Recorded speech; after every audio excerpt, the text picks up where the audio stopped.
Welcome to a special postseason edition of Locked On Astros. We're going to talk about what if the Astros face the Minnesota Twins and old friend Carlos Correa. They won game one of the wild card series. So we're going to break down the matchups and how these teams compare on this edition of Locked On Astros.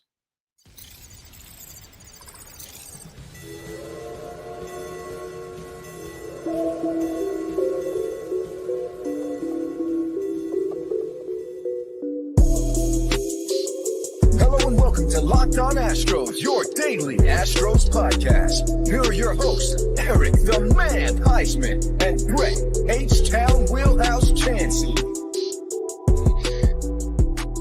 We are Locked On Houston Astros, and we hope that you join us for a daily Locked On Astros podcast. My name is Eric Huysman. You can find me on Twitter at Eric Talks Stros. Find the show at Locked On Astros. Your team every day. Brett, where can you find you at on the X? They can find me at H-Town Wheelhouse on Twitter, Instagram, and the X. They can find me at Stros411 on Twitter, Instagram, Facebook, and the X as well. Always positive, always Stros. All right, today's episode is brought to you by FanDuel. Make every moment more. Right now, new customers can bet $5 and get $200 in bonus bets guaranteed. Visit FanDuel.com/lockedon to get started today. And guys, thank you for making Locked On Astros podcast your first listen every day. We do this for you. And we enjoy doing the podcast, and we're probably going to be doing a lot of extra shows throughout the postseason. So join the ride. Buckle up. Hopefully this will be a long ride throughout the whole month of October, and make sure you subscribe to us on YouTube. Go ahead and give us a big fat thumbs up while you're doing it, and go and become an everydayer, somebody that listens to our podcast every day, and make us your first listen on Apple, Odyssey, Spotify, wherever you listen to your podcast. Go and check out the Locked On Astros podcast. So right now we're kind of in limbo right now. Are we playing the Twins? Are we playing the Jays? The Twins did win today's game in the first game of the wild card series. So we were going to do the Blue Jays, but we went ahead and switched a little bit to, now the Twins have the upper hand. This is the first time they've won a playoff game in 18 games. So they broke an 18-game losing streak. This is the first time they've won a playoff game since 2004. So this is 19 years of fan suffering. So they may ride this into the next round. So we want to take advantage of this and go ahead and talk about the Twins today instead of the Blue Jays. So we'll look at the pitching, we'll look at the batters, we'll look at the home and away stats, and we'll look at former Astros that are on both teams, and just look at the rosters in general and how the teams fare. Yeah, definitely. You know, the Twins are one of these teams that you don't really expect to go into the postseason and do a whole lot because, like you said, they've done nothing. You mentioned the playoff win drought, not a playoff series, a single game. And that is a long time in between wins. And after watching today, dude, they got a guy who hit 2 home runs today, a rookie, the first rookie ever to hit Royce Lewis to hit a home run in his first 2 at-bats in the postseason. They got guys like Michael Taylor out there in center field, Eric.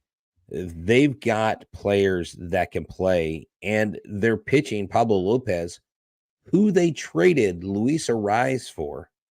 Pretty good return. Usually when you trade away a batting champion, you don't, rarely do trades work for both teams. Pablo Lopez really looked great today. He got into a couple situations where you were like, okay, this is a formidable opponent. But one of the things I do like about the Twins is they do strike out a lot. Yeah, they strike out a lot, and I have a lot of those stats. I just lost it, but they actually lead the American League with strikeouts. And I think 1,600 1,654. Right. I've got it right here in front of me. Yeah, 1,654, almost 1,700 strikeouts. And Eric, that's 300 more. That's almost 300 more than the Blue Jays, and that's almost 400 more than the Houston Astros. Yes, so the Astros strike out. They're not at the bottom of the league like they been in the past, but they have 1,241. The Blue Jays, we'll talk about them tomorrow, are at 1,303. But today we're focusing on what the Twins offer. And so if you compare the batting stats, they do compare a little bit. I think the Astros and Twins really compare very favorably. So I put the pitching on here. So let's go and look at the pitching first. So the Astros have a 9.09 strikeouts per 9 inning. The Twins have 9.67. The Astros do walk more batters per game, so that has been an issue that struggled with all year. 3.34. The Twins have 2.75. The Astros, it's a slight bad edge towards the Astros with 1.25 home runs per 9 innings, while the Twins have 1.2. The BABIP, the Astros they allow a 290 batting average on balls in play, while the Twins allow a 292 batting average. And if you're looking at left on base percentage, it's almost a tie. It's 74.60 versus 74.70. And ground ball percentage is pretty consistent. Home run allowed is pretty consistent. The ERA, the Astros ERA is a little bit higher, 3.94. The Twins is 3.87. The FIP, which is the thing that kind of worries me a little bit, the Astros FIP is a little bit higher. It's 4.31, and the Twins is 3.89. And if you're looking at blown saves, I know a lot of people will look at the starters versus relievers in second, but blown saves, the Astros only have 18, while the Twins 28. So that is something that a lot of people say, well, Ryan Presley sucks. We need to have Brian Abreu. But if you look at it, the Astros have some of the fewest blown saves in baseball. Right. And when you look at the strikeouts, you can understand why they have 100 more strikeouts, because they have almost one full strikeout per 9 innings, 9.67, right, like you mentioned in the 9.09. These teams are very similar in nature. They have people in their lineup that can hit, and they have people in their lineup that can hit that don't show up on a consistent basis, or they deal with injuries. And I think they dealt with injuries a lot more than we did. Byron Buxton at one time wasn't even like being put in games, wasn't even playing DH at times. And so you've had a lot of health issues that if you're in Minnesota, you've had to basically weather those storms. But again, the strikeout percentage, I absolutely love it for them. I mean, they strike out 26.6% of the time. The Astros only 19.8% of the time. But for the Astros, that's high. The Astros for a while were around 17 when they won their first title and those other couple World Series runs they made. So it's ticked up a little bit, but it's definitely not as high as the Twins is. Now, the Twins walk more, almost one walk per game. Before we get into the offense, let's talk about the comparison between the bullpen and the pitching, the starting pitching, because there is some favorite. The Astros have the better bullpen. Like we just talked about the blown saves and everything. The Astros ERA in the bullpen is 3.56, while the Twins is 3.95. If you're looking at the strikeouts, the Astros have 10.03 strikeouts per 9 inning in bullpen, while the Twins have 9.54. So the Astros actually allow more of a runner's, more of a batting.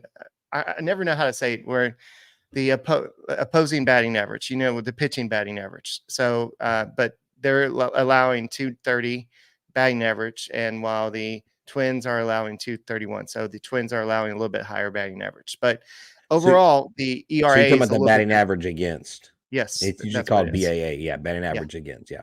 So, but if you're looking at the rotation, the Twins rotation is a lot better than the Astros. While, I mean, the Astros have more wins in their starters. The Astros have 61 wins compared to the 49. But that's just because the offense has been kind of inconsistent for the Twins throughout the year. But the Astros ERA in the starting staff is 4.17 compared to the 3.82. And if you look at the WHIP, it's the Astros starters WHIP is 1.29 compared to the 1.16. and the Astros starters are allowing a 248 batting average versus the Twins 240. So the numbers are fairly comparable, but you could tell that the Twin starters are a little bit better. But we had to go out and get Justin Verlander to address this. They are a little bit better, but this offense, because it was one of the highest scoring offenses in the second half, is the reason why the Astros have 61 wins with their starters, because they can put up crooked numbers very, very easily. The things that I do like in their bullpen is they have more strikeouts per 9 inning, and they're the only double-digit strikeouts per 9 inning out of the 3 teams. And again, the Twins strike out a lot, and you have got to create pitches, and you've got to create a zone. You have to create a zone right outside of the zone. Like, you have to take that box that you look at as a viewer on the TV, and the pitchers have to almost see if they can establish an inch or two below, to the right or to the left, or right above, to see if they can get that umpire to expand that zone. Because if they can get that umpire to expand the zone, then you can throw it a little bit higher and get those bats to swing and miss, get that ball under them. But look, we're talking about baseball, and we know it's baseball season, but you also know it's football season. And to snap into action with the NFL season with FanDuel, it's America's #1 sports book. Why won't you do it? Why? I mean, look, CJ Stroud is a stud, and the Houston Texans are on the up and up. Miko Ryans is back, and he is leading the charge. And let me help you lead the charge with FanDuel. Right now, new customers get $200 in bonus bets guaranteed when you place a $5 bet. That's $200 in bonus bets, win or lose. If you've been thinking about joining FanDuel, there's no better time to get into the action. The app is so easy to use. There's a wide range of betting options, including spreads, player props, over-unders, and more. So visit FanDuel.com/lockedon, and the NFL season will continue to roll. We're past the kickoff. We're into week 4 and 5, and we know the teams are already trying to position them place in their division. Go to FanDuel, the official partner of the NFL. Make sure that you listen to the Astros play the Twins or the Blue Jays on Saturday, game 1. I don't know. I'm thinking it's going to be around 3 o'clock, but they have not set times yet. The ALD matchup, catch all the hometown play calls on SiriusXM, on the SXM app. Search Astros. I still think that there's a chance we'll get the primetime game. I mean, we have gone to 7 straight postseasons. I know what's happened in the past. Eric, we're not the #1 seed, and we are Houston. We are, dude, we will get the early game. Don't even try to be nice to the TV people. They're full of it. They hate us, and they're not going to give us the primetime spot. Okay. They wouldn't give us a primetime spot if it was the Mobile freaking Biscuits or whatever they're called in the Space Cowboys. They would give them the primetime. I'm just saying, dude. You know how this works. You know how this works. I like your wishful thinking. I like the hope upon hope upon hope. But I'm okay with it. I'm okay with an afternoon game on Saturday. Yeah, I actually like that too. I have some plans if that is the case. But if you're looking at the Twins rotation, it's Pablo Lopez who pitched today. Sonny Gray is likely to go in game 2. Joe Ryan is likely to go in game 3. So you have somebody like Kenta Maeda who can go in possibly game 4, unless you go with somebody else, like go back with Pablo Lopez. But then again, Pablo Lopez pitched in this game, so you're going to have to go with somebody else. So they could use their big 3 aces in this 3-game series to have to get through the Jays. So we may not have to face one of the big guys until later. So we don't know. So that's the benefit of not having play in the wild card series. So their pitching, their starting pitching is one of their strengths. The Astros, they can line up perfectly. Justin Verlander or Framber Valdez, whoever you want to put first or second. Then you have Christian Javier, who's shown that he doesn't have quite the same stuff as the old Christian Javier, but he's looking a lot better. And then you have Jose Urquidy or JP France for game 4 if needed. And so I think the Astros can compete against them starting pitching wise. Yeah, and I talked this morning with Minch and RP3 and the guys there in Louisiana, and I said the same thing. I think it's I think it's JV, Valdez, and Javier, and then after that, the thing is, you have the luxury, Eric. After Javier, you have France, you have Brown, you have Urquidy. If for some reason Javier messes up a little bit, you got one of those three guys that you can depend on. You could let Brown go the rest of that game and then use Urquidy in France in that fourth game.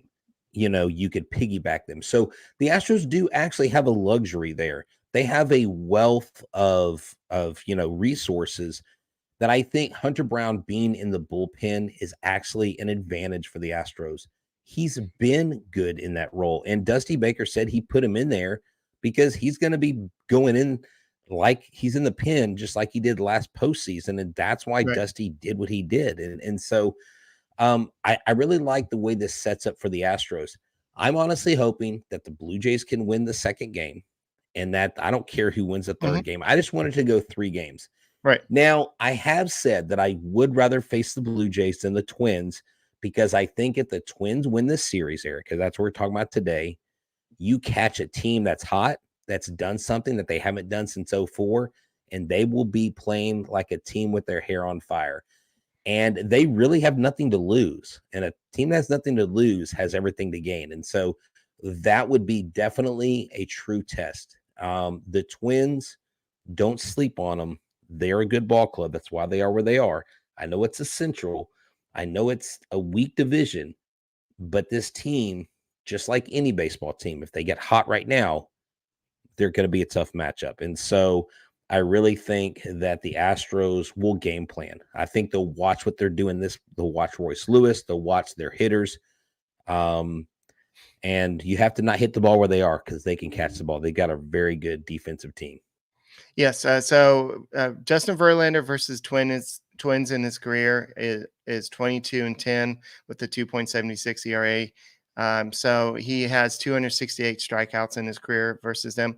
With the Astros, he's 5-1 with the 0.64 ERA with 47 strikeouts.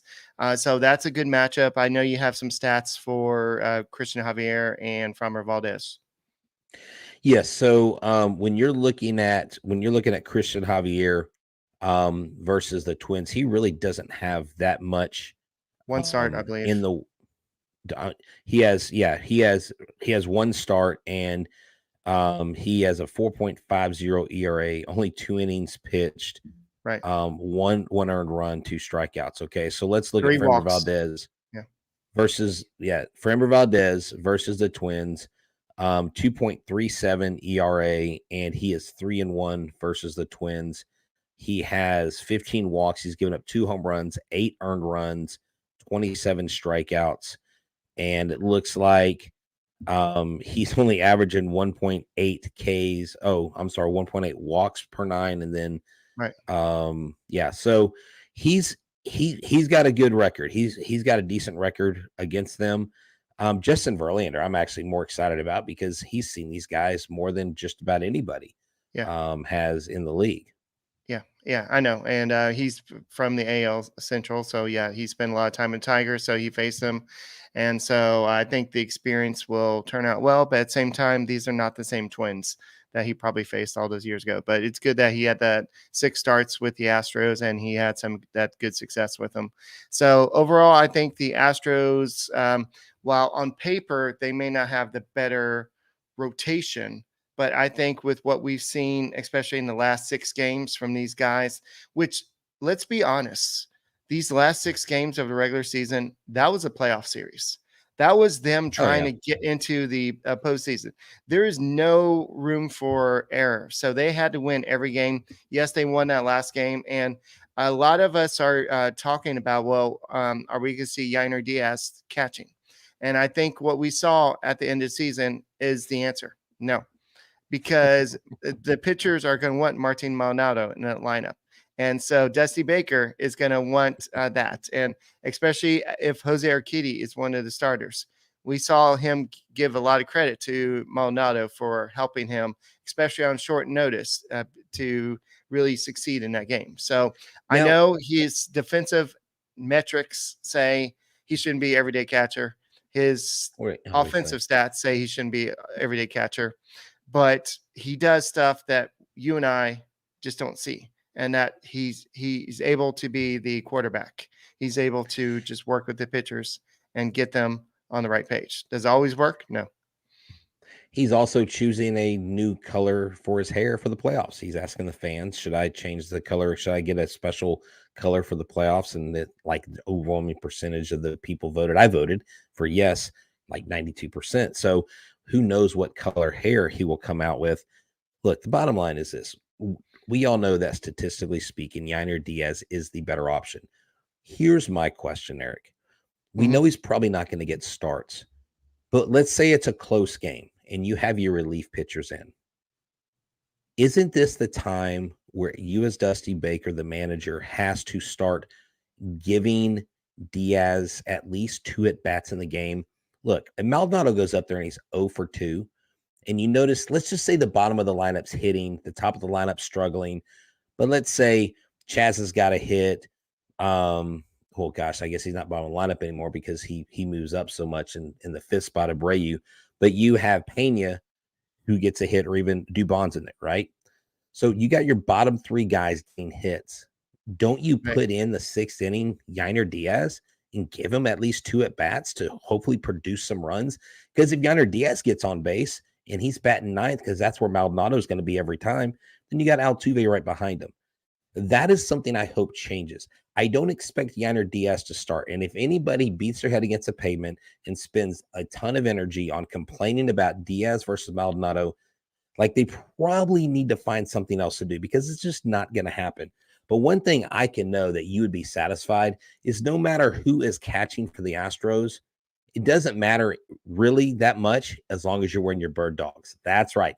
They have the stretch khaki shorts that are designed to fit slimmer through the thigh to give you the truly sculpted look. Everybody will say, hey, it looks like you hit leg day. Well, actually, no, I didn't. I'm just wearing my bird dogs. They have this great anti-stink, sweat wicking fabric that keeps you cool and dry all day long. Bird dogs are functional for any occasion. Go golfing, go on a date, evening out, by the pool, working out, lounging, whatever it is, you can be assured that bird dogs are there for you. So go to birddogs.com/LockedOnMLB, enter the promo code LockedOnMLB at checkout for your free Bird Dogs water bottle. That's right. Bird Dogs giving you a free water bottle with your order. Locked on MLB for a free water bottle. Check out. You won't want to take your bird dogs off. We promise you. And don't forget that if you want to watch the game, all the playoffs games, you can go to any area Hooters, whether you're in Galveston, whether you're in Seabrook, Pasadena, Humble, Pearland, NASA, Galveston Island, Katy, Humble, anywhere in between, there is a Hooters. Why? Because Hooters makes you happy. They've got the world famous Hooters girls. They've got smoked wings. They've got breaded wings. They've got naked wings. They got all kinds of stuff. They've got brews on tap. They have $3 Blue Moon drafts and $9.99 Michelob Ultra pitchers. So go check out Hooters and let them know that the Locked On Astros guys sent you, and you'll get a free basket of fried pickles. Hey, Brett, why don't I tell them about the Sirius XM? Why don't you go and exit for a second, come back in? Guys, just exit, please. The connection's bad. So listen to the Astros play the Twins versus Twins on Twins or the Blue Jays on Saturday in Game 1 of the ALDS. Catch all the hometown calls on SiriusXM.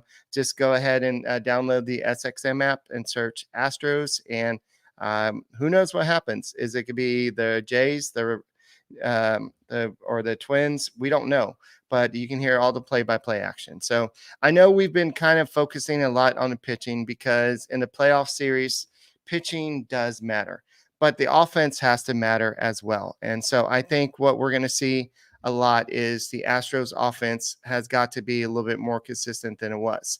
And the good thing is the Twins offense is, except for the fact that they have a little bit more home runs and a little bit more walks, they're kind of trailing the Astros in almost everything else. They strike out more. They do walk more, of course, but of course they have the higher slugging percentage. They have Actually, the Astros have the higher slugging percentage, and the Astros have scored almost 30, 40 runs more than the Twins overall. So we're going to talk about the home run road splits in a second. But anything, I don't want to read all these, Brett, but any of these stats that kind of jump out to you? You talking about on the offensive side? Yeah. Yes. Okay, yeah, sorry, because I had to come back in. I didn't know where you were going. I mean, look, I think it's great to look at these stats, but I think right now I'm just going to stick with this team's been to the playoffs before. They know how to win at home. They know how to examine a pitcher and prepare for a pitcher. And I just think you're going to see whatever success you saw on the road. I'm not going to say you're going to match it run for run, but I think this team's going to hit more characteristically like they did.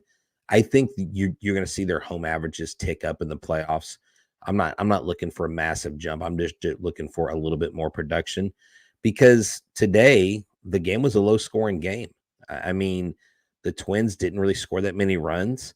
And I mean, it was 3-1, I think was the final score, it was right? 5 and 6 hits on both sides. So it was not a lot of hits. And so there's not a lot of hitting going on. I think as if the pitchers are putting up zeros and this offense is producing at least 3 to 4 runs, and I know that sounds measly, I think it does it. I really do at home, Eric. But I do like our lower strikeout rate. I do like our higher on base percentage, and I do like our slightly higher OPS. And I really hope that we utilize the stolen base. I don't know if we're going to be able to with their catcher and with their pitchers, but that would be a huge advantage with this team if we could move runners over.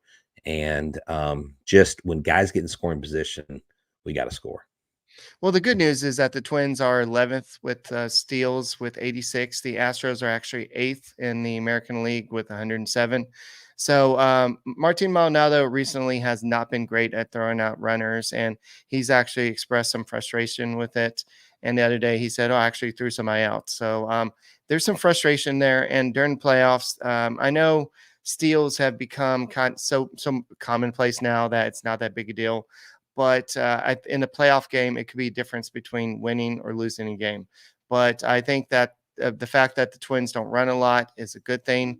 But I think overall, the fact that the Astros are better for the most part hitting is where I think they're going to kind of triumph over the Twins if they match up against them. But here's the things that you need to look at. The Twins versus left-handed pitchers versus right-handed pitchers. Their stats are pretty much exactly the same. Their slash line is almost exactly the same. 241, 244, 313, 330, 414, 432. So they're a little bit better versus the right-handed pitchers. And the Astros have a lot more right-handed pitchers. But the batting average, I guess, is what I was looking at first. But if you're looking at what the Astros are doing, of course, they do better against left-handed pitchers. They're batting 270, 339, 470, 809 versus lefties. Versus righties, they're batting 254, 328, 423, 751. So but they hit. Were you going to talk about the home runs? Go ahead. Yeah, tell them because about that. Yeah. Oh, I'm sorry. Well, I thought you were stopping right at the 751. That's why I said that. But what's interesting about this, Eric, is that against right-handed pitchers, they have double the RBIs and double the home runs. Actually, more than double the home runs, 154 versus 68. So while they may hit for higher average, they hit more long balls off the right-handed pitchers. And they face a lot more. There's typically a lot more right-handed pitchers than lefties too. Well, that's true. Okay, that's true. Okay, so that's going to skew that a little bit. That makes sense.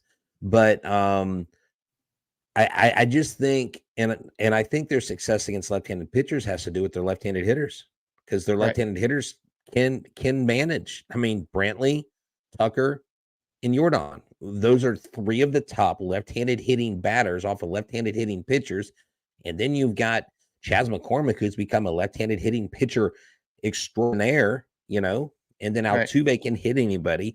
Dubon can seem to hit anybody. And it's really hard to find a weakness. I mean, Maldonado is your Maldonado or Kessinger getting a bat or Singleton getting a bat. Those are your weaknesses. But those are the Singleton's not guys. going to be on the roster.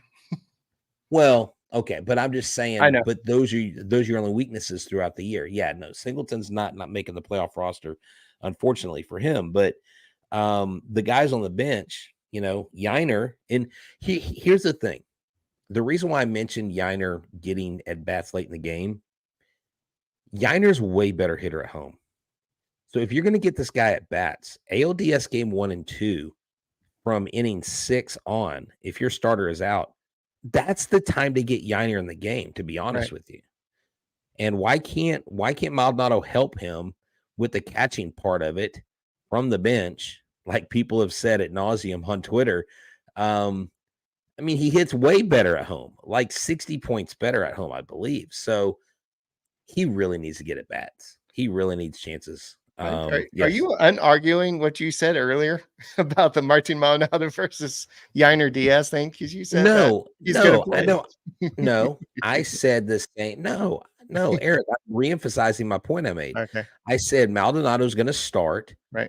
But Yiner Diaz needs to get at bats late in the game. Yeah. So from the 6th inning on, just like I said earlier, he needs to get at least 2 at bats every game. Right. I personally think that would be the best formula for success. But I'm not Dusty. I don't make the lineups, and neither does Dana Brown. So it's up to Dusty, and we got to trust the guy because, look, last year, still got to give him credit. He ran a master class. Dusty, the expectations for you, sir, are very, very high. There's a lot of pressure on you to manage this playoffs the way you managed last year. And I'm just saying, I'm only going off what I saw last year. All right. So I think that the decision, I guess, would be, do you think Greg Kessinger would be more important? Or do you think we're not going to have time to answer on this podcast, but just something to think about, or a third catcher? Just for the purpose for a third catcher. I just don't know who the third catcher would be, though. Well, I know, but just to give the ability to have Yiner Diaz come in situations that way, in case Martin Maldonado gets hurt, you don't have to have situations. But we could talk about that on the next podcast, and we have all week until Saturday. But one thing I do want to bring up is the Astros home stats. They bat .249 at home, and with a 735 OPS versus away, 268 and 797. While the Twins, they bat .249 at home and 780 OPS versus away, 238 and a 727 OPS. So in other words, translation, at Minute Maid Park, nobody's hitting the dang ball. It's going to be shutout after shutout. So that's what I foresee at Minute Maid Park with the way both teams have struggled. Yeah, I hear you. Look, man, this is a great show. I'm excited no matter who we play. But if it's the Twins, C4 is coming back. Carlos Correa. Dallas Keuchel. That's right. Dallas what? Dallas Keuchel. Christian Vasquez, the catcher. He caught the no-hitter in the World Series, right? Right. Yeah. So there you go. Those are some of the returning Astros. Yep. Carlos Correa. A lot of people are saying, "Oh, I miss Carlos Correa," but Jeremy Pena, even as down a season as he's had, he still has a higher WAR than Carlos Correa this year. Let that sink in. So let that sink in. That's right. That's all we got for this edition of the Locked On Astros podcast. My name is Eric Huysman. You can find me on X at Eric Talkstros. You can find the show at Locked On Astros. You can find Brett at H-Town Wheelhouse. And we are the Locked On Astros podcast, your team every day. Make sure you subscribe to us on YouTube. Don't make us your first listen on Apple, Odyssey, Spotify, wherever you're listening to podcasts. And Brett, your final word. Go. Go Stros. That's it. Okay. All right. We'll see you tomorrow, guys. Short and sweet. Just like the next series. 3-0 ALDS.